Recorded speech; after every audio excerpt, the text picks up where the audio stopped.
మిత్రులారా, నేను ఇవాళ మానుకోట ప్రజలు నేను అడగదలుచుకున్నా.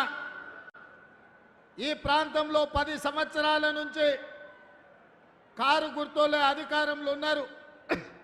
సర్పంచులు వాళ్ళే, ఎంపీడీసీలు వాళ్ళే, జడ్పీడీసీలు వాళ్ళే, ఎమ్మెల్యేలు వాళ్ళే, ఎంపీలు వాళ్ళే, మంత్రులు వాళ్ళే, ముఖ్యమంత్రులు వాళ్ళే ఉండ్రి.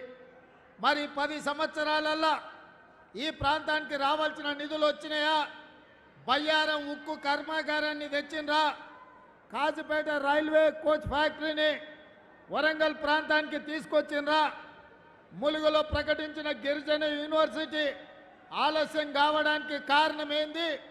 ఈ ప్రాంతంలో సాగునీటి ప్రాజెక్టులు పూర్తిగాక సీతారామ ప్రాజెక్టు అట్లనే ఎండబెట్టి కాళేశ్వరాన్ని కూలగొట్టి పాలమూరు రంగారెడ్డి ఎత్తిపోతల్ని పడావు పెట్టి ఈరోజు తెలంగాణను దివాలా తీపిచ్చారు.